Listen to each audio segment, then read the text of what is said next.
just to start it, and you'll look at me and not the camera, I'm sure you've done this a million times. Just to start, if you can say your name and your title, just sort of for our... I'm Adi Godrej. I'm the chairman of the Godrej Group. Great. And can you tell me a little bit about the history of Godrej Group? And so I know does many... Maybe I'll add a little to that, because I'm also taking over as the president of the Confederation of Indian Industry in a week's time. I just read about that. That's Yeah. very exciting. You're going to be basically consulting also for the government. No. Oh. This is the Confederation of Indian Industry. It's the major Indian industry body. So I'll be the president of the Confederation of Indian Industry. Okay.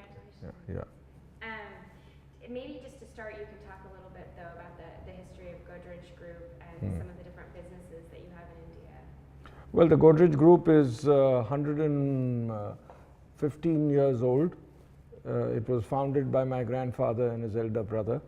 We're a mainly private group, family controlled, and we're in many different areas, especially consumer products, agri products, machinery, chemicals, and property development. And we expect to grow very considerably because the Indian economy is growing very strongly. So our growth plans for the next 10 years is what we call 10 by 10, 10 times in 10 years. That's great. Can you talk a little bit then about the changes that happened with Indian regulation that opened the way for all the growth that's happened? Well, India was a very socialist economy until 1991, very small growth rates. We changed everything. Everything was liberalized, globalized in 1991, and since then India has grown very well. And currently India is growing at around 7% an annum, but we've grown as much as 9% per annum in the past. And we expect very strong growth in India going forward. And based on all the projections, based on the demography of India, based on the expectations of growth and how other major economies like the United States and China will grow, India has a very good probability of becoming the largest economy in the world by 2050. I think that'd be very, very exciting. Yes. As far as that goes, can you talk about some of the challenges that rapid growth presents in terms of providing infrastructure and some of the other resources that... Tremendous challenges, because clearly India is growing to be a very large economy from a low base, and the per capita income in India is still reasonably low. So we have to pay a lot of attention to making sure that the infrastructure is adequate, not just the physical infrastructure, but also the social infrastructure, education, healthcare. We have also to make sure that the growth is inclusive, so that all parts of our society are able to do better. We need also to make sure that our growth is sustainable. So strong attention needs to be given to environmental considerations whilst we grow. Historically, the Godrej Group has actually built infrastructure where you wanted to have a marketplace or run a particular business. And I know now that the government is doing much more of that, but could you talk a little bit? I think in pre-1950s era. I think what was very unique about our group is we bought a large plot of land where we are right now, which is our headquarters in Mumbai. We're within the city of Mumbai. We have a very large plot of land, which we've developed very strongly to provide not only the industrial facilities that we needed, but also facilities for our people. So we have a lot of housing here, we have schooling, we have a hospital, and that has enabled us to grow quite well because it has been a sort of an inclusive township. And now we are planning to develop it even further. And we expect Vikhroli, where we are now, within the city of Mumbai, to be an iconic green industrial, commercial and residential township going forward. Can you explain why those kinds of investments aren't extravagances, but how they actually help buttress the success of the business and improve? Because I think a lot of companies try to cut corners where they're actually undermining their... No, we found investing in our people and ensuring that they live a comfortable life and not in slums or in chawls, has worked well. We've seen a tremendous change in generations. So from workers who might not be very well educated, the children turn out to be doctors and lawyers very successfully, creates a transformation in society. And that motivates our employees, that motivates our people. And we believe our biggest asset is our people. And if our people perform well, the group performs well. We're just going to do a lens change to frame it. This is really great. I want to maybe just when we have, so maybe we could just pick up with, you were talking about some of the resources and infrastructure that you are providing within your company. How is energy related to those, and where are you getting it, and what have been the challenges? Well, energy is of course a very important resource, both for our company and for the country. Of course, most of our energy we get supplied by the city in the form of electricity. We also use fuel for our factories. We are very, very focused on energy efficiency. We have co-generation in our factories where we generate electricity and steam together. So that saves a lot of energy. And we're always focused on reducing our energy consumption per unit output on almost a continuous basis. We've also created a very environmental friendly township here. We have a lot of trees, for example. We have preserved several hundred acres of mangrove forests here in our estate in the city of Mumbai, which in a very crowded city like Mumbai and a very large city like Mumbai, we think serves as the lung of Mumbai. But energy efficiency is extremely important. On corporate social responsibility, we have a program called Godrej Good and Green. And we focus very strongly going forward on two very important things. One is green products, green environment, adding to the environmental friendliness of our business, and in providing products that are green, and providing tremendous amount of training and skilling, because we think that is going to be extremely important for India. If hundreds of millions of people can receive training and skilling, then they will be good consumers, and at the same time they will be able to provide the workforce that India will need. Can you talk, because I think that's a really interesting thing about the issue of corporate social responsibility is that it's ultimately not just I mean, you could do it for altruistic reasons, but it's also really good for a company's bottom line. And you're seeing a lot more companies now realize that there's a narrative they have to sell the consumer, and also that, like you said, your consumers can buy more when they're doing better. Oh, absolutely. I think it's a win-win situation. I think it's extremely important. But the most important advantage of strong corporate social responsibility and strong philanthropy is that your people are proud of it. And it attracts very good people into your business, and that adds tremendous value. So they are proud of working for a company which has strong sense of corporate social responsibility, a strong sense of sustainability. And that, to my mind, adds tremendous value. And you're right, it's a win-win situation. It shouldn't be looked at only altruism. How is, since you're talking about, and people talk about India's economic growth from this macro point of view, but you have a lot of individual customers. I mean, how have their demands changed in the last 15 years since this curve started to Oh, tremendously. India is changing. India is becoming a very young country. So the needs of the consumer are changing.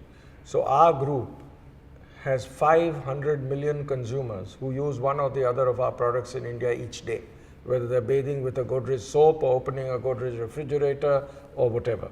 So clearly being close to the consumer, understanding their needs, understanding their requirements is very important. And increasingly consumers are looking to see that they're buying from a company that is socially responsible. So that's becoming extremely important in India, and we think our programs for the environment, our programs for energy efficiency, our programs for consumer friendly products will gain us even more and more consumers. So our next objective is to go from 500 million consumers to 1 billion consumers. And as that growth was developing and you probably needed to get your products into more and more pockets of India, can you talk about some of the challenges that you dealt with in terms of just distribution and refrigeration, all those different things, and then how your company dealt with them? Well, India is a very complex country, and we have more retail outlets in India than any country in the world. So we have about 9 million retail outlets in this country. The next highest is China with about half our number. And after that would be Indonesia and the United States, which would each have less than 1 million retail outlets. So it's a complex program to get our products to our consumer. So our products can be found in about 4 million retail outlets in the country, and some of them are in the rural areas, etc. We have a very strong, very efficient, and a very cost-efficient distribution system, which takes our products to our hundreds of billions of consumers. Is it possible, I'm sure it differs from region to region significantly, but to break that down, I mean, did you at any point build roads, or do you petition the government? I mean, how does it go from you have this deregulation and this economic opportunity in the country to what we see now? I mean, obviously we're a big part of fostering that. No, we haven't had to go to the extent of building the roads. We depend on the roads that are already there, built by the government, or in certain cases there are private roads coming up now where you pay a toll to use them. So there's a very strong private public partnership in infrastructure development in the country. And but we are short of infrastructure, as I said, not just physical infrastructure, but even social infrastructure. So India needs to invest more and invest into greater efficiency in providing its infrastructure facilities. We filmed at a school in the rural south, and they had a program that I guess maybe sort of new,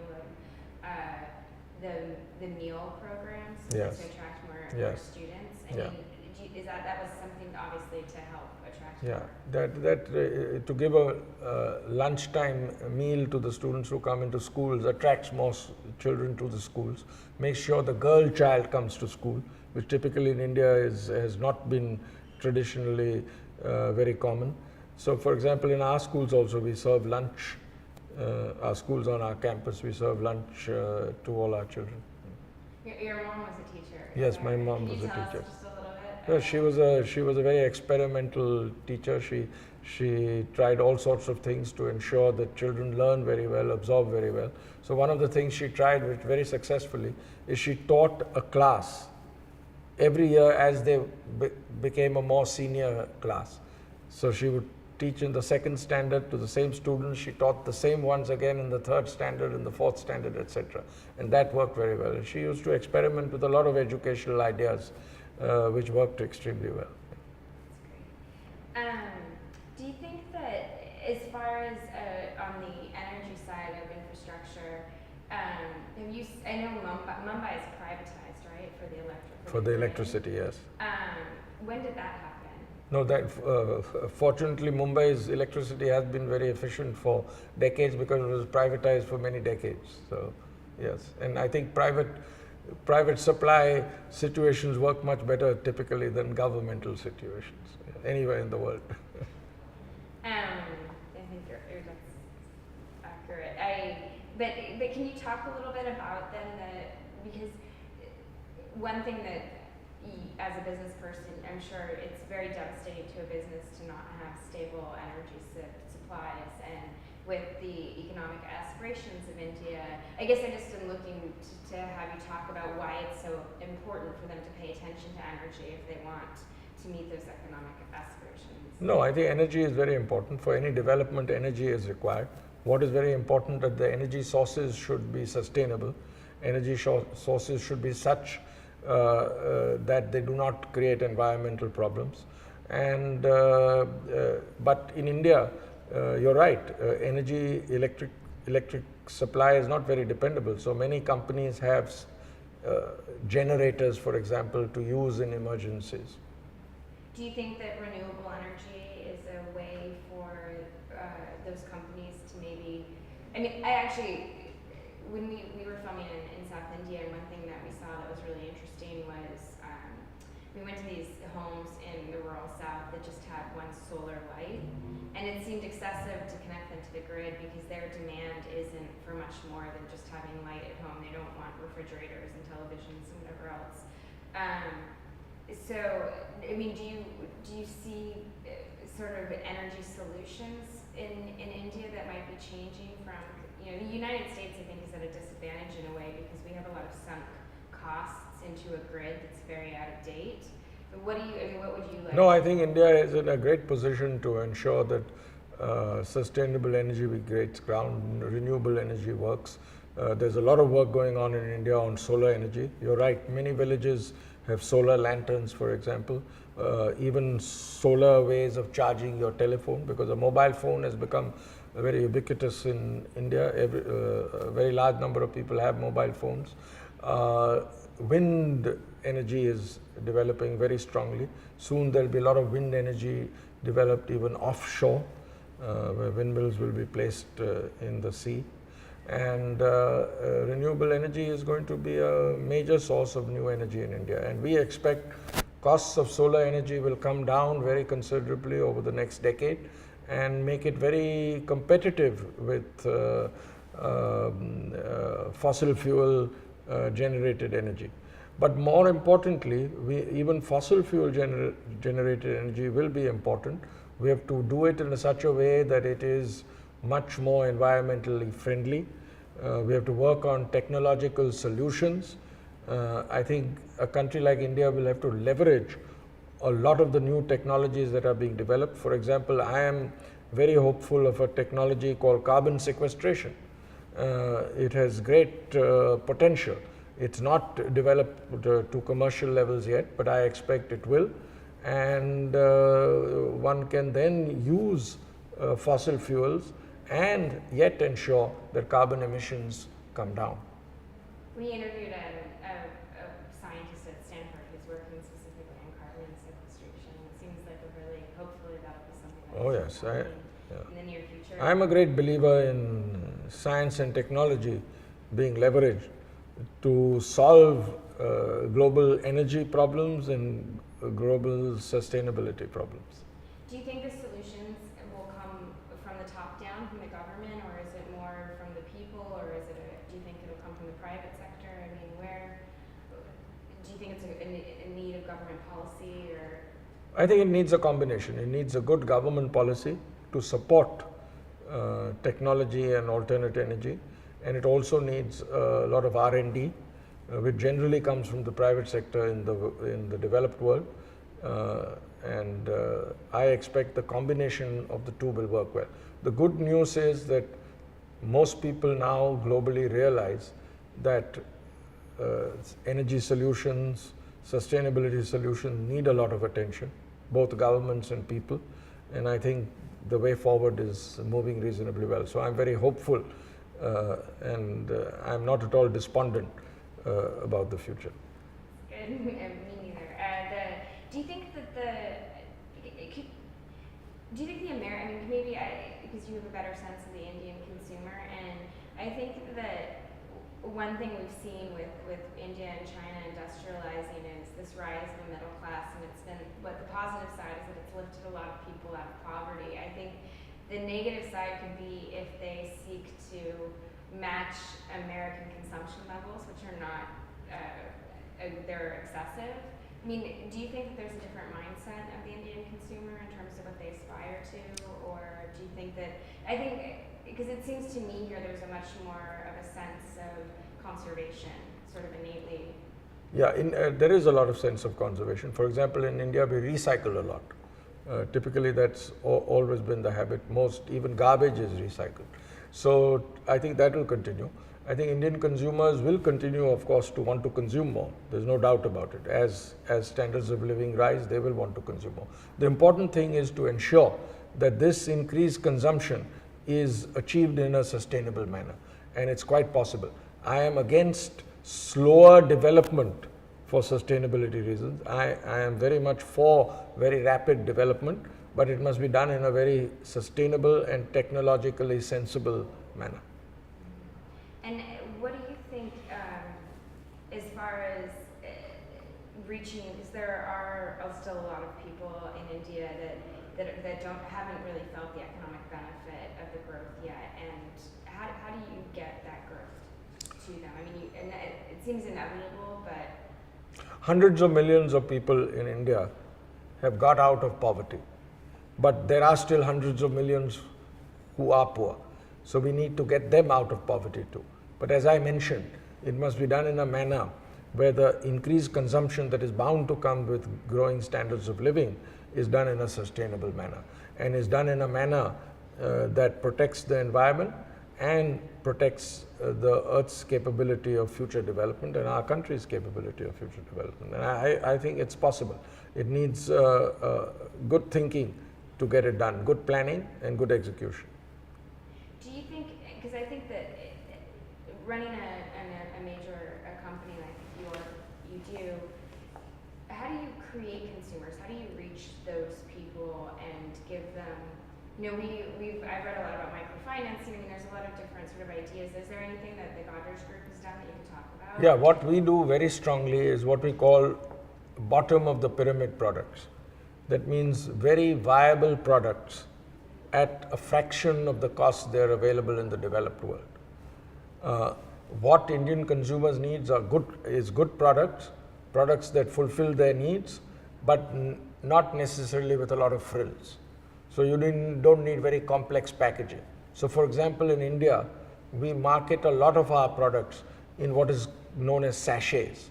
They are small, single-use product size, much less packaging involved, much lower cost, much more affordable. Many Indians, and especially in rural areas, only get paid on a daily basis, so they don't have much money to buy large-sized packages, etc. And this works very well. This increases consumption and in a very sustainable manner. If you could pick in terms of government policies that you think are the most urgent or would be the most useful in fostering a more sustainable growth, what do you think they would be? I mean, what are the things that you worry about most or think are the most urgent? I think government should clearly first encourage alternate energy. 2, encourage R&D to ensure that even fossil fuel based energy does not create problems in terms of carbon emission. And thirdly, should incentivize processes which are energy efficient. So in many ways, the government should incentivize manufacturing, services, etc., which are energy efficient, incentivize growth. For example, a lot of emphasis on training, skill development. So India needs to grow fast in a very sustainable manner. And I believe we are on that path. The thinking, the planning, and the execution, however, needs improvement. One thing that I think is a constant frustration in the United States, and I think really it happened with us with our deregulation that was more in privatization that was in the 1970s, but the corporate culture there is very short-term thinking, and there's a lot of pressure to produce quarterly results, and it's very hard, and politicians deal with the same thing, right, in a democracy. Like, how do you make an unpopular decision now that has positive long-term goals, and not just do the thing right now that might be irresponsible? I mean, do you think that the corporate culture in India allows for some long-term thinking in a different way? We also have our pressures of quarterly results, especially companies which are listed on the stock exchange face such pressures. That's normal. But I think there are many other ways of doing it. One has to think long-term. One has to realize that a part of your profits need to be invested in long-term benefits. And companies which have done that or continue to do that really find they have great longevity. So I think they deliver very well even for their shareholders in the long run. So I think that thinking needs to come. I think accounting methods can be changed. So if you are doing something which is an investment into the future, you can capitalize it. You don't have to necessarily write off the cost. So these are ways of doing it. Some countries permit that, some other countries don't. So there are many things that can be done to ensure that there is long-term thinking. And I think we've realized that companies which really last, companies which live long, are the ones that think long term, and not necessarily quarter to quarter, as you mentioned. Well, because in the United States, I think the average lifespan for a CEO at a company is 4 to 5 years. And can you just compare that to in India? You expect, I imagine, that your children or relatives, that you expect this company to exist another 115 years. I mean, so you think that way. Yeah. No, it's longer in India because many businesses are still family owned and family controlled. So the longevity of a CEO typically is longer. So, and in a family business, generally the ability to look long term, take long term decisions is a little better, and I think that helps. And in terms of pollution and dealing with that issue, which I think now has become such a global problem, the United States, we have a huge amount of pollution that we create, but it happened more incrementally. Our growth didn't happen not as quickly. I mean, is there anything, as far as that goes, do you think that the average Indian person here senses a change because there's so many more cars on the road and more people living in cities? I mean, could you talk a little bit about that? Yeah, clearly. I think pollution is a very important issue, and it's clear that there will be increasing number of cars, increasing number of two-wheelers, and increasing number of homes, etc. Now, how do you ensure that pollution is still under control? So, for example, in India, many taxis and now even cars work on natural gas. The idea is to have hybrid cars in the long run. So clearly technology needs to be developed where despite growth, despite higher levels of consumption, you can keep pollution and carbon emanations under control. I just want to see, as far as climate change, is that something that, I mean, can you talk about India's relationship to climate change? Because there's some specific issues with the Himalayas, and then also you're very rural, there's a very agricultural economy here, and whatever else, so there's a vulnerability there that's not dealt with. No, climate change is a very important issue all over the world, and that's one issue which is not country specific. Anything any country does affects the rest of the world.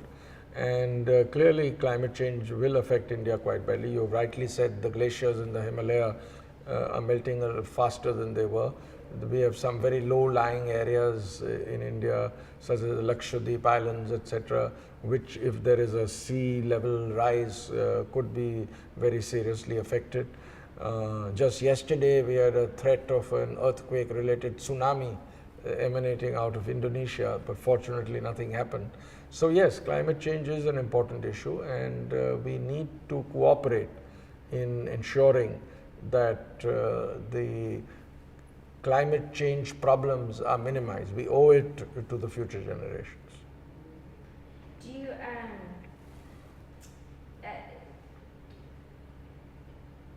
I guess the other thing that I wanted to talk to you, let me see here. What do you think about a carbon tax? That's something that that I know is been instituted in Australia, and it's something that gets debated often in the United States. So I don't know if it'll ever pass there. Well, there are pros and cons. So, in a country where, say like Australia, where there is a lot of mining, it may make sense. In a country like India, where it is more consumption oriented, I don't think a carbon tax makes much sense. But incentives for minimizing carbon emissions make a lot of sense. So I am against using taxation for achieving your goals rather than incentives. It's much better if you incentivize people. As far as the growing demand in India for fossil fuels, has that been something, because the price, obviously we've all felt it, has really skyrocketed in the past almost 10 years, or now I guess 8 years. How has that impacted your business, and are you doing anything to get off of fossil fuels? We do a lot to get off fossil fuels, but we don't expect to totally get off fossil fuels. So, for example, we use a lot of solar energy, whether it's in our property development, new buildings, even in our factories, we use a lot of solar energy. However, and we use a lot of wind energy. We have invested in windmills as a group. However, I don't think the world or our group will be off fossil fuels in the near future. So it will be part of our life. We have got to see how they can be used sensibly, sustainably, and use technology to control carbon emissions, as I mentioned, even things like carbon sequestration, etc. And clearly, the current problem of very high prices of fossil fuels partly to do with global political developments also. For example, the issue about Iran and some other geographical areas which are oil producers are causing a shortage of supply of oil, which is leading to price. And clearly, inflation is not very good for the world. In terms of you were saying that you see that India could be the largest economy in the world in the future. How do you see? I mean, I think that the Western countries are much more aware now of the future influence and current influence, but the growing influence of India. How do you see that evolving? We interviewed the head of the East-West Institute, and he made a really interesting comment about the fact that if the Western economies don't want to listen to India and China and bring them to the table now, they're going to get to a point where India and China will just be telling those economies what they'll be doing. And what kind of model? How would you like to see India fit in terms of? No, India should be very conscious of its responsibilities to the world, its responsibilities to our own citizens, and clearly we have in fact announced that India will ensure that our per capita carbon emissions are below those of the developed world. And we're telling the developed world, bring yours down. Do as best as you can in bringing your per capita carbon emissions down, and we will ensure that we are below those levels. So that will give us also incentives to invest more in keeping our carbon emissions down, and the whole world will benefit. Because I think there's also there's a mindset that, especially with energy resources, which are becoming more scarce as demand grows, that we're all competing for resources. I mean, do you think there's a potential model for the marketplace, as you know, for instance, with China, we can compete with them for energy, but we want to buy their products and they want us to buy their products, and we want them to make our products rather. So maybe you could talk a little bit about how you see global cooperation versus competition. No, I think global cooperation is very important. Very clearly, competitive economies are the ones that are most globalized. So it's very important to cooperate globally instead of just competing, or rather just fighting. Adversarial relationships rarely pay in any field of endeavor. So I think cooperation is always very useful, and I think the global institutions that allow this cooperation to take place are very important, and they should be supported. Do you think that, I only have a few more questions, but right now in the United States is in an economic downturn, and I would say maybe my generation, but then certainly people younger than me, are not very optimistic. I don't know that I'll do better than my parents, the way that was always the American dream. Can you talk, I think if you're my age or younger in India, you're probably much more optimistic about the future. I mean, can you talk culturally about that change, about people seeing themselves? That's fairly recent, is it, or? No, I think optimism in India is fairly recent. When our economy was managed in a manner in which economic growth was slow and the chances of people getting out of poverty were low, clearly the people's expectations were low, and therefore there was despondence.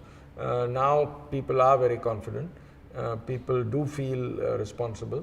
And I think the good thing in India is that the young are very passionate about not just growth, but also sustainable growth. And the thinking of a young Indian is very different, very optimistic.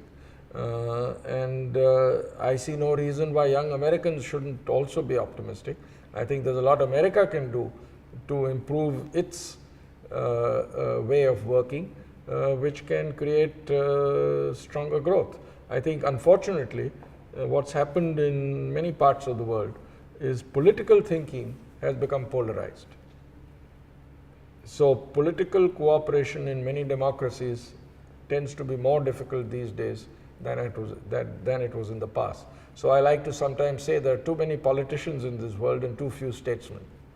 I like that. No, that's certainly a problem in the United States. And I think something that and in India, for that matter. Like you said, with democracy.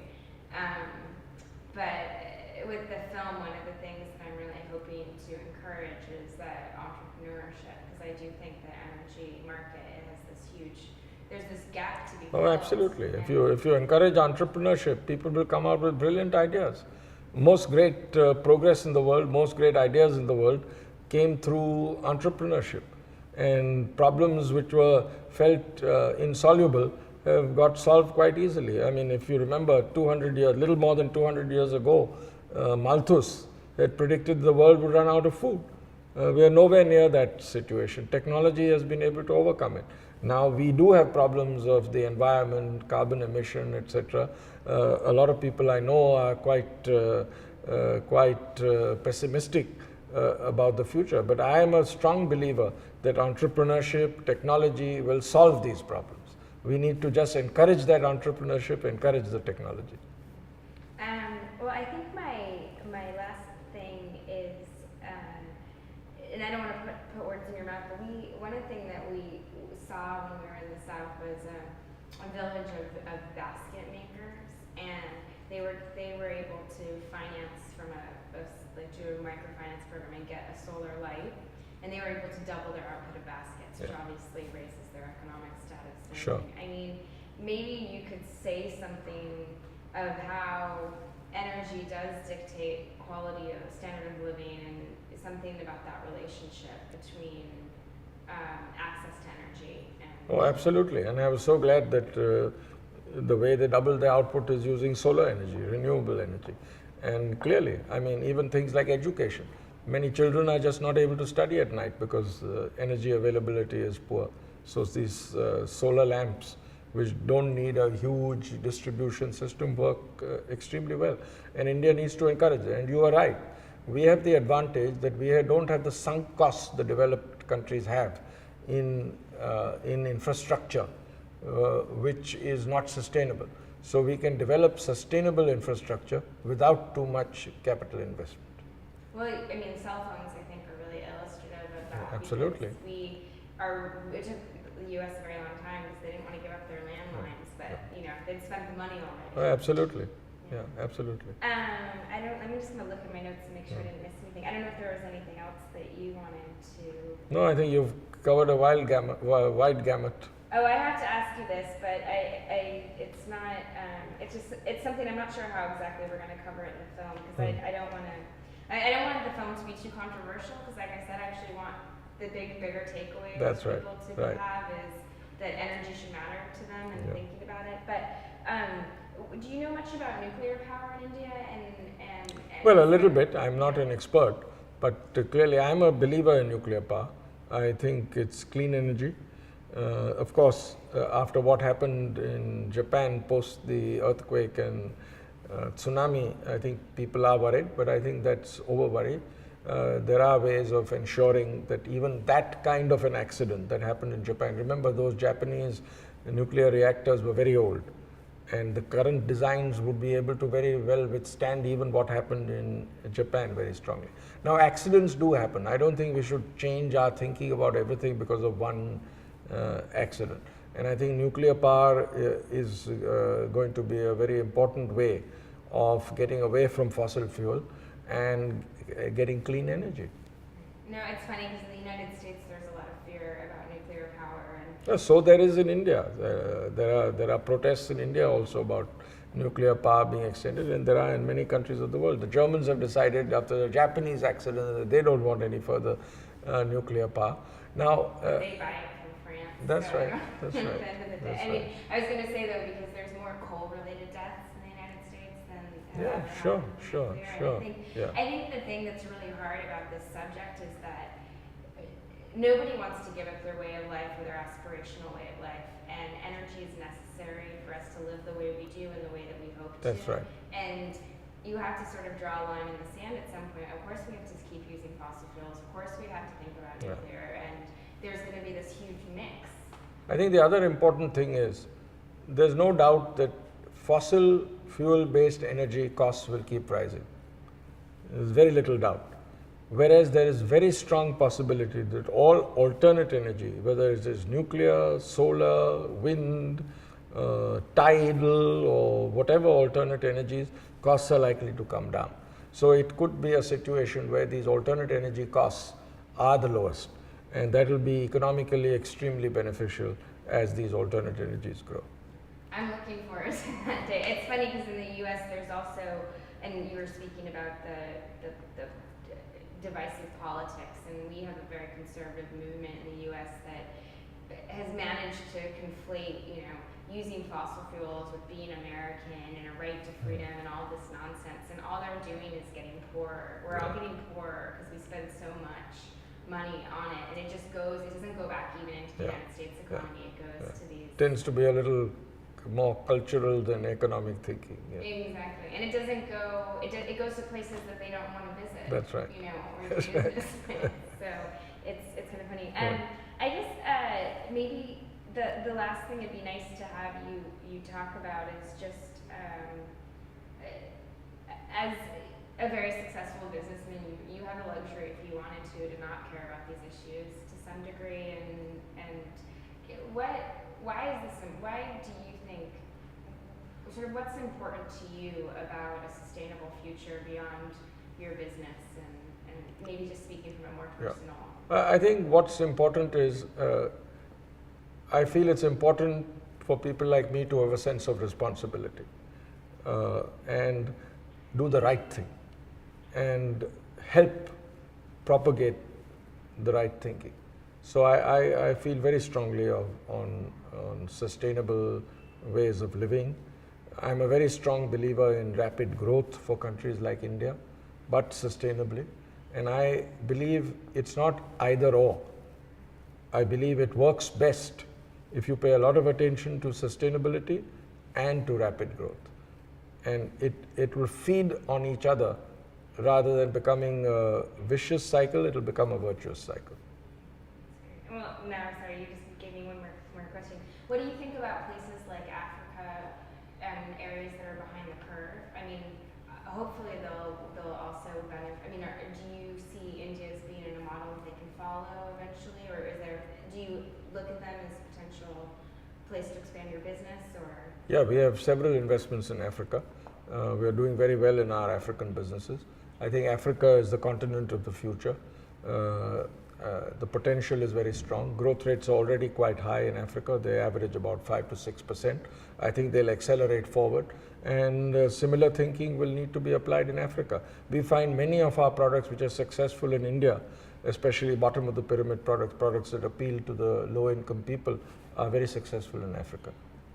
And if you were, because India gets grouped in often with Brazil and Russia and China. I mean, is there anything that you could say about how you see India's growth in comparison to those places? Well, these are the large developing countries of the world, and clearly India's growth is about the highest amongst this group other than China. And I think because of our demography, we are the only large economy which is still extremely young, which will continue to remain young for many years to come, many decades to come. I think that will help accelerate our growth even further. So I expect, as I mentioned to you, in a few years' time, India will overtake the Chinese growth rate, and somewhere around 2030 or so, thereabouts, I expect the size of the Indian economy to overtake the size of the US economy, and by somewhere between 2040 and 2050, I think the Indian economy, size of the Indian economy will overtake that of the Chinese economy. That's my current belief. There's a lot of data and statistics which goes behind it. Citigroup did a study recently which also says so.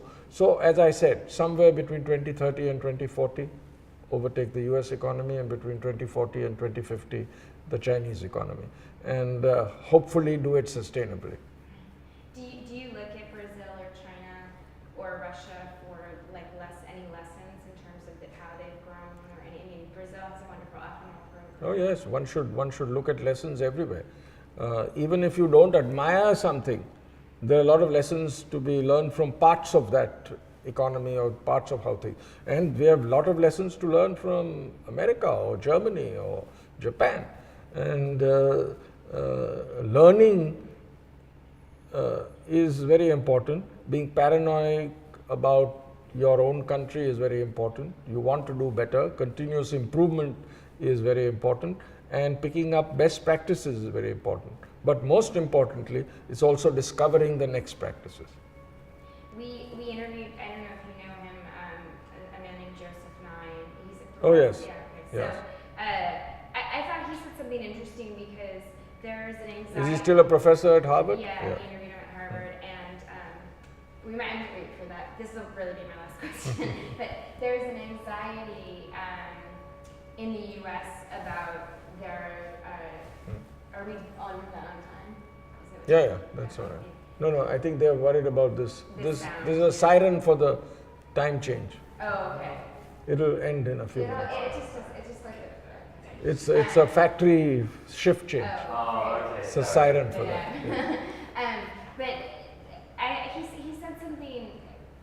He was talking about the future being one of soft power and not the military power that the U.S., for instance, has exercised for so many decades. And I think that there's an anxiety in the U.S. and that's very uninformed, that the growth of other countries means the demise of the U.S. and what he calls it as relative rise. It's not that the U.S.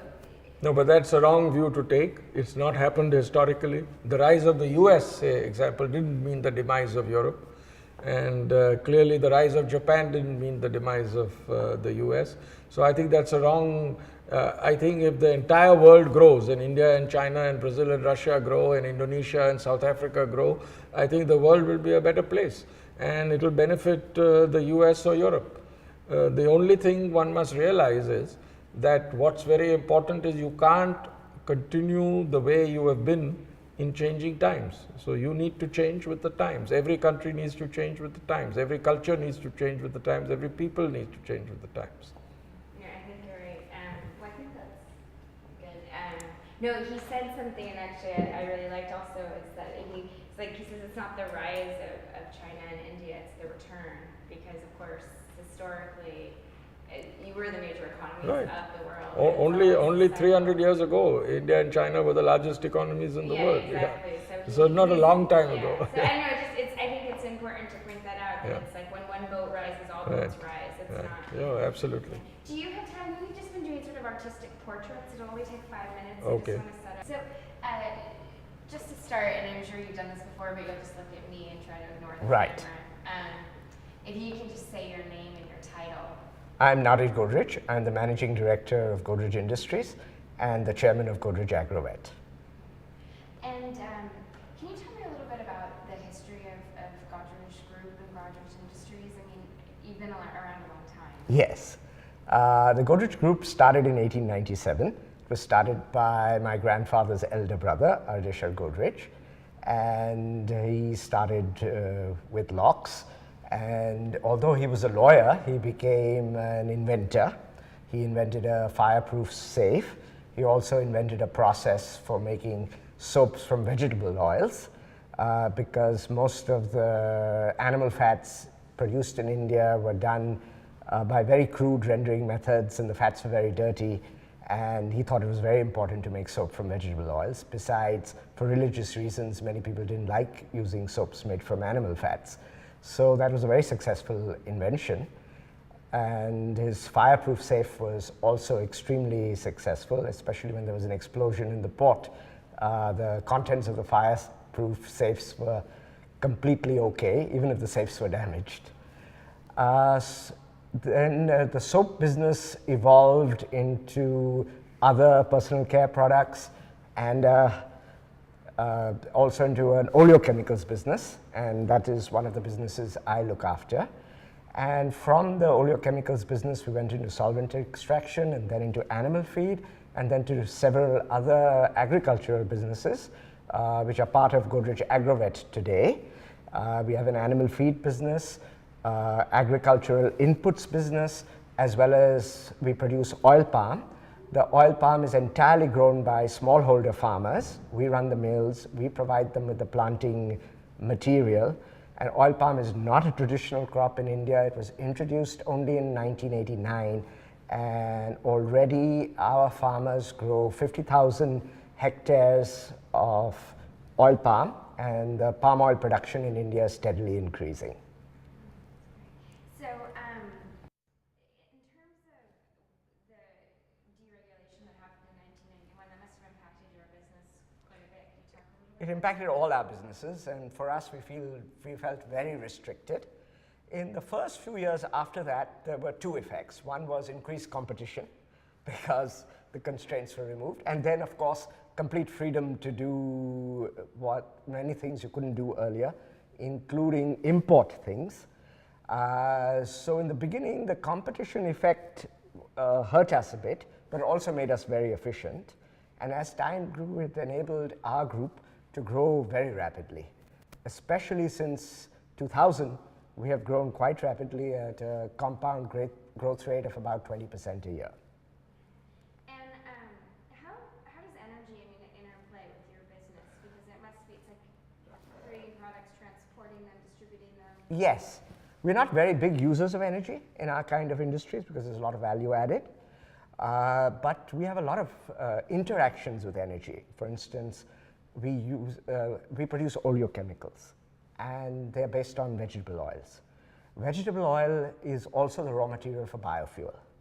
As a result, vegetable oil prices have gone up a lot, and we have to constantly compete with biofuel for our raw materials, which is fine.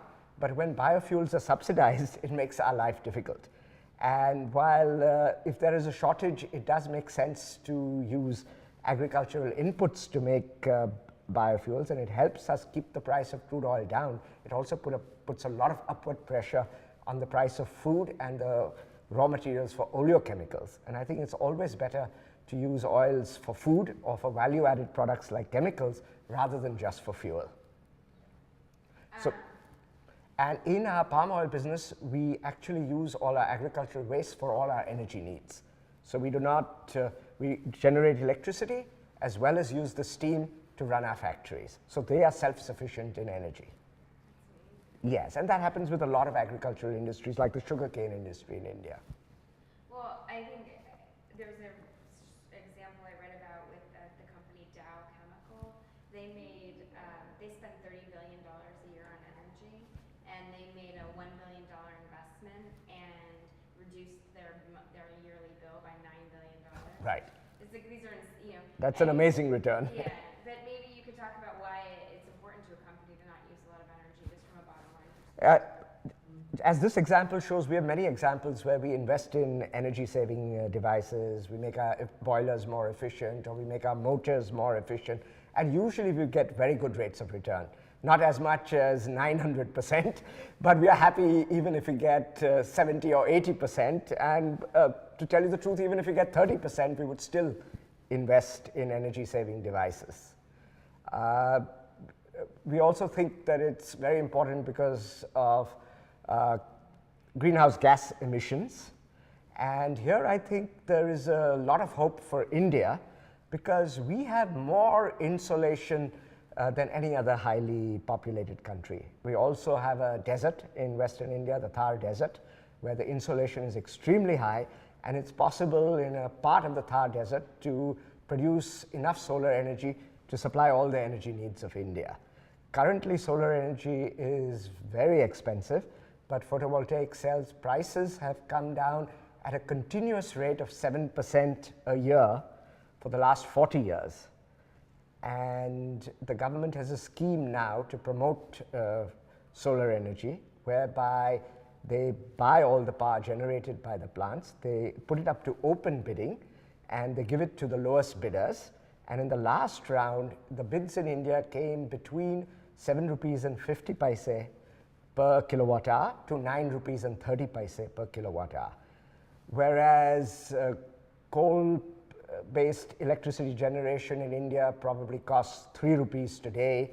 With imported coal, it costs 4 rupees a kilowatt hour, which is still much lower. And nuclear energy also costs around 3 rupees an hour. But if the photovoltaic cells continue at this pace of reduction, at 7% a year reduction, in about 12 years, it will be competitive with coal or nuclear. And the gestation period of coal and nuclear plants, 5 to 7 years. And if they run into regulatory difficulties, it may even be 8 or 9 years. Whereas most of the solar power plants have been put up in 6 months to 8 months. Of course, they are smaller, but I'm sure that even the bigger plants could be put up at that kind of pace. So I think there's a real hope in India that renewable energy will become very economical very soon. That's great. I think it's funny, I think that's something that people don't think about that's really important to our film with energy is that it takes a lot of lead time to, for instance, and bureaucracy to build a power plant or to extract and produce oil or whatever it is. So these aren't things that we can make decisions about at the last minute. We really need to have a blueprint for the future. But if you really believe that solar power is going to be economical in a reasonable time frame, you can actually afford to wait and massively invest when it becomes cheap. It's true. Well, it's funny because I think an example that always comes up is the cell phone, which used to be, you remember they were huge and heavy and only very wealthy people used them, and now not anyone, but now cell phones are available to a huge consumer base. And that's exactly what's happening with the costs of photovoltaics. In fact, Scientific American entitled that article, "Does Moore's Law Apply to Photovoltaics?" Oh, wow. And do you, as far as being part of one of India's biggest companies and running it, what do you think in terms of corporate social responsibility and how that fits in with some of these environmental issues? Right. Energy supply issues? Traditionally, we had one approach to corporate social responsibility. Our holding company, Godrej & Boyce, is owned, 25% of the shares are owned by a trust. And from the dividends from the company, that trust has been spending on philanthropy. Our favorite cause was the environment because my uncle Saurabh Godrej was a very early environmentalist. He was very involved in WWF. We donated money for the headquarters of WWF in India, and he was the president for India. And my cousin Jamshed has carried on that tradition. He's on the international board of WWF as well as being very involved in the Indian chapter of WWF.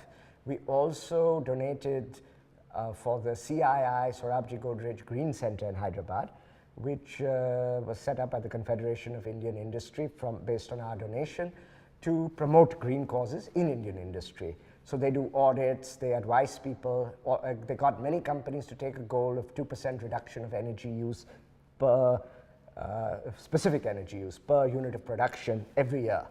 And many of us have signed it, and they also help us to achieve those goals.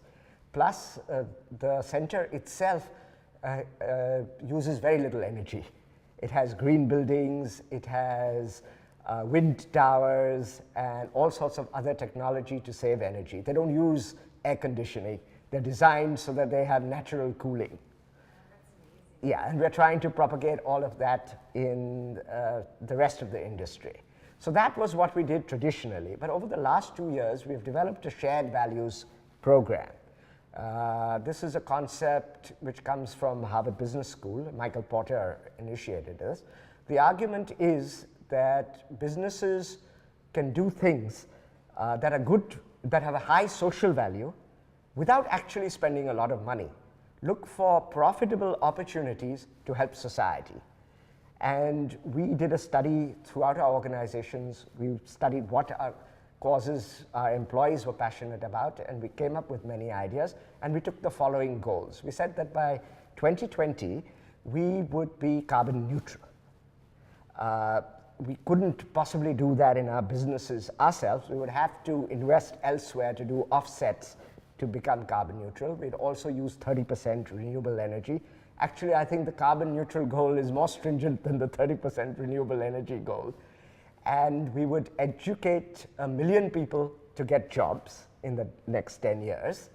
And here we are looking in the jobs area, what we're looking for is opportunities that it's not training people to work in our own companies, but in adjacencies. For instance, we have a cosmetics business, so we have started a program to train beauticians. There are very few beauty parlors in rural India, but the number of beauty parlors in rural India is growing very rapidly. And very few people have the training to do that. And we've already started our first such training course. We were quite surprised. We thought we would train people to be employees in beauty parlors, but almost everyone who graduated from the class wants to start their own beauty parlor. So we're now thinking of adding a little bit of entrepreneurial education there as well. And we're also training, many of our businesses need salesmen, so we have a sales training program. And these are not people who will join us. Some of them will join our distributors. Some of them may even join our competitors. India has a big trainings gap. To grow rapidly, the people are there, but not many of them are well educated. So it makes a lot of sense for us to spend money on this because it'll benefit us, it'll benefit the economy, and so we have this shared values program. Another part of the program is to make bottom of the pyramid products and green products, where we either want to reduce the energy use or reduce the packaging, and we have several criteria by which we define what is a green product. It's really interesting because I think that's something that I don't think you see a lot with American corporations, which is that it doesn't do you any good to have people who are struggling in the marketplace as far as running a business. I mean, there's the humanitarian side of it, but there's also just the practical side of it, which is that if you can supply beauty parlors, then you want them to open up, and if you want them to open up, you need people, you know, it's all... Right. It's very intuitive, but it's not very... It's very intuitive, and it's not very obvious, because in our normal course of business, we would not think of all these things. So having such a program makes us think of these things. These ideas are profitable, but hard work. But we feel that if we don't help society, there is no real reason for our existence. And in India, it's more important because we can't really rely on government to provide any kind of support. Why is that? I mean, I have a very, it seems to me, and it's interesting that there's a lot more coming in terms of the growth and infrastructure from the private sector than the public sector, which is not necessarily what you would expect. I mean, what do you think that's about? There are certain inefficiencies in the public sector. They don't take decisions quite as fast. So what often works best is public-private partnership. Also, in social welfare, there's a lot of corruption, a lot of siphoning away of money. One way the government is trying to address is with the identity card system, whereby they will deliver cash directly to people instead of having vast distribution systems in which there are big leakages. Hopefully when that happens, the government can be more effective. But the real challenge in India is not really getting cheap food to people, but to get people's incomes up. And that's where business can play a big role. Because we benefit a lot as people's incomes go up, because they can spend more on our products. They are our customers after all. I'm reminded of what Henry Ford said when he started paying his workers much more than his competitors did. And he could afford it because he had a very efficient assembly line. So he told his competitors, if I don't raise my workers' wages, how will they buy my cars? So we have that same philosophy. We want to give people work, we want them to earn more, and we want them to buy our products.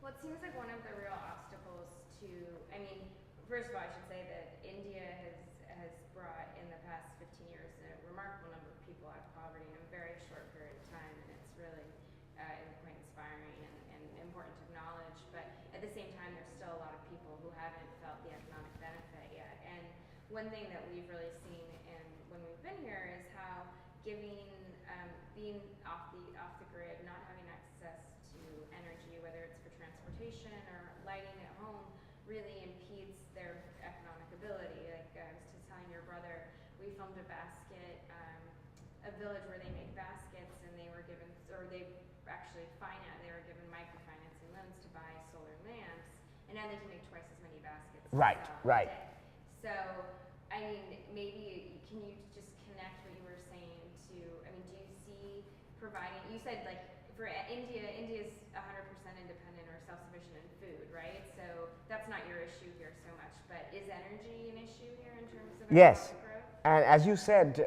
off-grid solar is a very good solution. And there are some NGOs working on getting off-grid solar to Indian villages. This can be done in two ways, completely decentralized like a solar lamp in a home, or it could be one village solar power plant that supplies all the homes in the village.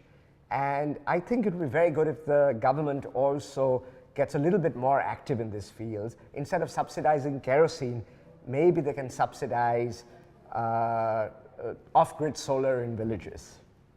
Well, also because we talked to, we went and visited some of these villages, and people want to get on the grid, or we saw some of these villages that are on the grid, and the idea of creating that much infrastructure when the owner of the house is going to use it to light a light bulb for 4 hours a day is absurd. The cost of the grid is more than the cost of I'm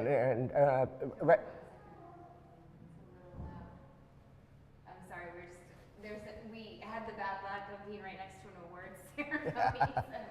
So Yes. let's stop. Sorry, but you were going to say the cost of solar. The cost of solar energy is today already less than the cost of generating from diesel generators. And again, off-grid solar is therefore more economical than getting the grid to a small village. So I think off-grid solar is a big solution for India's villages. We really shouldn't get the grid to all these villages.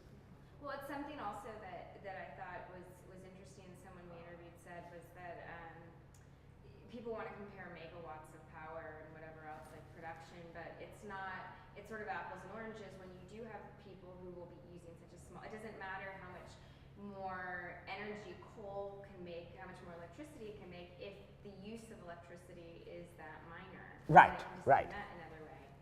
And then off-grid solar makes a lot of sense because energy is very valuable to you. So a little bit of extra cost doesn't matter. And the grid cost may be more than the cost of the solar plant. And especially as the photovoltaic cells get cheaper and cheaper, 5 years from now, it won't be an issue because every village will be able to afford it, whether or not they get a subsidy. But right now, a subsidy might help to kickstart the process. Absolutely. In terms of your products, I mean, how much? I know it probably varies from product to product, but I mean, how much of what the consumer is paying for is actually the energy used to produce it? If it's a hair product, for instance, I mean. In our products, it would be very small, right? And the government has a scheme for efficiency trading for the big power users in India. They've just launched that scheme. And none of our industries are in that because we don't use that much power. But cement, steel, all these industries, the government has quite an innovative plan whereby they mandate energy savings, and those who achieve more can sell their overachievement to those who achieve less. And those who achieve less would be fined, or they would have to buy the certificates. Right. That's interesting. It's sort of like a carbon tax. It's like a carbon trading system, but it's an efficiency trading system. That's smart. Do you think that as far as infrastructure, I mean, can you talk about, because one thing that I think is really detrimental to running a business is if your power supplies are uneven or unreliable, or if you, for instance, I don't know if you guys, I understand, I think you serve some things that need, or sell some products that need to be refrigerated. So obviously, you know, can you talk about how that's evolved in India? I mean, has electricity gotten more reliable to you guys? Is that something that you have to factor into your costs? No, electricity has not got much real. We're very lucky in Bombay. We have very good electricity supply, but very few other places in India do. And we often have to have backup electricity supply. And diesel, although diesel is subsidized, still the cost of generating electricity from diesel generators is very high. But people like the IT industry and all, for whom it's very critical and their margins are high, they have to do things like that. So if we could get more power plants going, we could save a lot of diesel and replace it with coal or gas.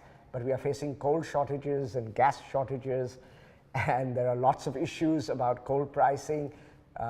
We started importing coal. We bought coal mines in other countries, but then Indonesia and Australia started changing their policies, insisting that all exports be done at international prices, or they've introduced export taxes. That has affected the startup of a lot of Indian power plants who committed power at very low rates and now can't possibly produce it at that rate and won't start the plants till the government gives them a rate hike, and the government can't decide whether to give them a rate hike or not. So we have lots of problems right now, and we end up using even more expensive. Some of these power plants want their rates enhanced from 2 rupees a kilowatt hour to 3 rupees a kilowatt hour, but then we spend 11 rupees a kilowatt hour on diesel because we are not getting this power. Which is similar to what happens in the small village. They have to buy kerosene instead of paying. Yes. Yeah. No, having a bad energy system ends up being Yes. very expensive. Right. And hopefully these people will pass soon. They told me it was 6 o'clock they were getting out. It looks like it ended early. But I saw refreshments from downstairs, so I think they'll be quick to to go there. No, I think that's like a really interesting. It's a really interesting challenge that India faces, because your growth happened not only very rapidly, but the rest of the world didn't really see it coming as they might or should have, and so there is this energy gap to fill, and hopefully Yes. it will be, new technology. New technology. After 7 or 8 years, solar could come in, and then we wouldn't be so worried about it. I also think that because China particularly is growing so rapidly, it's really putting a strain on the world's capacity to produce these resources. Yeah. Because the world has not grown this fast ever before. Exactly. I mean, this is very. I mean, we interviewed someone who was talking about his population growth, and he's probably in his mid-50s, and when he was born, there were 1.5 billion people on Earth. I mean, to see that change in your lifetime Yes. is absolutely crazy. It's a huge amount of more people, and I guess there becomes that question, like, are the resources there for everyone? And history shows that in time the resources come, but when the growth is so fast, the resources take time to catch up. But I'm hoping that once solar energy becomes economical, then we will be less dependent on fossil fuels, and the solar resources are quite substantial. The big challenge will be that solar has no operating costs, but it has a high capital cost. So for a few years, we'd have to invest very, very heavily. But after that, we'll have 30 years of no operating cost energy. And that's going to make a big difference. It's going to be a big transition. And I think the next 10 years are going to be quite painful. And after that, we may have 20 years of phenomenal growth. Yeah. No, if you can get over that hump. I mean, I think that's something the United States has a challenge in that we have so much investment already into coal. There's incentives to not move to these types of power and energy that have no cost after Right. initial investment, because we've already spent the money on That's right. power plants and whatever else. It really works against us. So for you, it's a replacement cost, and that's a bigger challenge. But we need new sources of energy. So it's easier for us to invest in newer technology. But the US pioneered tight gas and shale gas, and gas is extremely inexpensive in the United States today. And I think it's helped the US economy considerably. What I find hard to understand is the huge gap between the natural gas prices in the US and the oil prices in the US. The barrel of oil equivalent price of gas today is about $13, and oil is $102. And over time, the two prices should come closer together. I hope so, but I don't. And I hope it's that oil comes down rather than gas goes up. I think it's harder because there's more geopolitics involved, and then you also have the futures trading markets, and so people inflate the prices based Yes. on just fear. But there's only so much you can do, and why haven't the futures markets inflated the gas price? Such a huge supply that it's bound to stay low for a while until we find new ways of using it. And it's not easy to use natural gas in cars, especially in America, though I now understand that Ford, Chrysler, General Motors, all of them are coming out with natural gas cars, even in the US. In India, most of our taxis in Bombay and Delhi run on natural gas, but our natural gas isn't quite as cheap as yours. So when I take a taxi here, like the yellow and black ones, it's usually natural gas? Yes, I believe it's usually natural gas. And you might ask him to open the trunk and see the cylinder. That's so interesting because I was actually curious as how the taxis could have, I know that the price of oil here is subsidized Yes. to some degree, but at the same time, if they were using diesel or petrol, the cost of the fare wouldn't even cover the cost of fuel. So I haven't been able to figure out since I It's got because here. they use natural gas and because they're a fleet, and we have quite a few petrol pumps who will supply you with the cylinders. They usually just replace the cylinder. That's really interesting. You were talking about a group that you're affiliated with, the WWF. Can you just, for our international audience, explain what the WWF is? WWF is an international NGO that promotes environmental causes. Originally, it was very focused on conservation, but now it does all kinds of environmental causes. But it's an organization which works well with businesses, and instead of taking a confrontational approach, it dialogues with businesses and persuades business to think seriously of the environment. That's great. And I think that I only have a couple more questions for you. Do you think that do you feel in terms of the work you do you feel optimistic about the future? I am extremely optimistic about the future. I think the next 10 years are going to be a little difficult because China particularly and India are likely to grow quite fast. Unless we produce natural resources faster, we won't actually be able to grow that fast. But there's another reason for optimism, and in the past, economic growth was largely correlated with energy production. And industrial growth is dependent very much on energy. But growth in services is less dependent on energy. And it's a bird, I think. Oh, it is. Okay. I'm sorry. Can you take the back? Because that was great. You were saying that economic growth was often correlated with energy production. Can you just start there? And I think that correlation is, Say it again. If you yes, economic growth in the past was heavily correlated with energy use because a lot of the growth was industrial. But as the service sector grows, the service sector also uses energy, but it's usually for space heating and air conditioning, and we've got lots of efficient solutions for that. So I think we can use much less energy in the service centers. Then again, information technology is replacing manufacturing to a large extent. Communications is replacing travel to some extent. So all these things will mean less energy consumption, I hope. Especially if energy costs are high, we will be driven to using these solutions for conserving energy. Also digitalization. We don't need books anymore as digital books take over, and digital books require much less energy.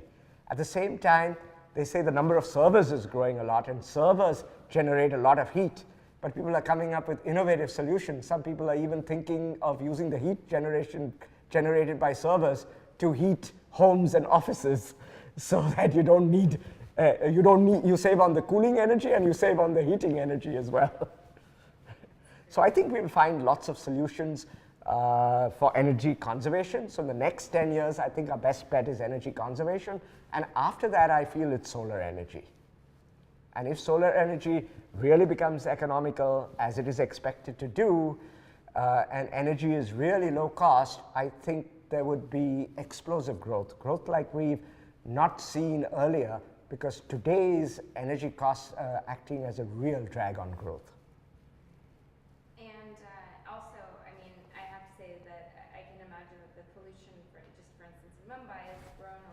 Yes. with more people being in cars and everything else. I mean, when you see that, you don't want to live it. You want to stay in Mumbai. It's your home. It's been your family. It's your part of you.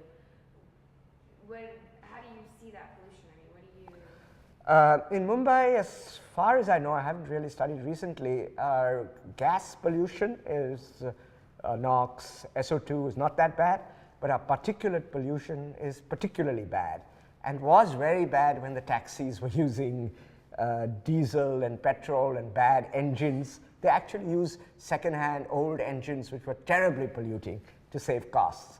But the courts stopped that, and the courts insisted that they move on to natural gas.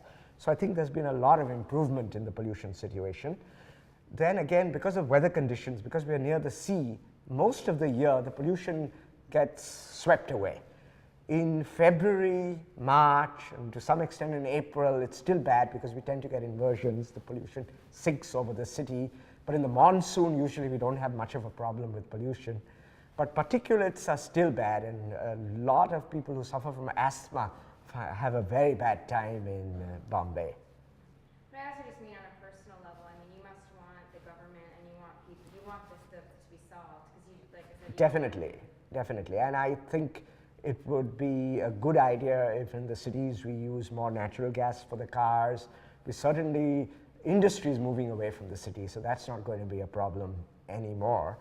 And we're also hopeful that India will be getting electric cars in quite a big way. Mahindra Reva is going to come out with the first good size electric car at a fairly reasonable price. And Chetan Maini, who's a pioneer of electric cars in India, mentioned to me that he feels that battery costs this is globally, are declining at 9% a year, and battery efficiencies are improving at 9% a year for a total of improvement of about 19% a year. And he is quite optimistic that very soon electric cars will be economical. I think he's perhaps a little too optimistic, but again, in a 10 to 12 year horizon, I think we could have economical electric cars, especially if we find a quick solution for rapid charges or rapid exchanges. The big problem is the charging time. Obviously, if the charging time is very short, then you could even have a very small battery, and the size of the battery is a big constraint. So as the battery efficiencies improve, or if we get non-technical solutions but business solutions for rapid changes or rapid charges, then I think electric cars could take over, and that would have a huge impact on pollution. Especially in the big cities, rural areas could continue to use more conventional technology. No, definitely. My last question is, I think that India has a very, they put a strong premium on their economic freedom, here, and that's also been something that's been sort of newer from the old model, and then also you have the colonial legacy. I mean, do you think that the history of the sort of economic history of India makes the community here more protective and more aware of the economic growth, or sort of more invested in seeing it grow?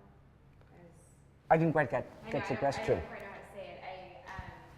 I guess I'm curious because your economy is unique in that you had a fairly recent colonial period, and then yes. also then you adopted a fairly socialist yes. model. So the economic freedom is like there must be some desire to prove that it's the right way to go, or the right path, or to show what you're able to do with that. I mean, do you see something like some sort of sense like that helps drive the growth in that sense of a national pride or a... Yeah, I would have to say that our economy, especially in the last year, has become a little bit dysfunctional. What really goes for us is the demographic dividend, the very young population. And that would normally itself drive a lot of growth.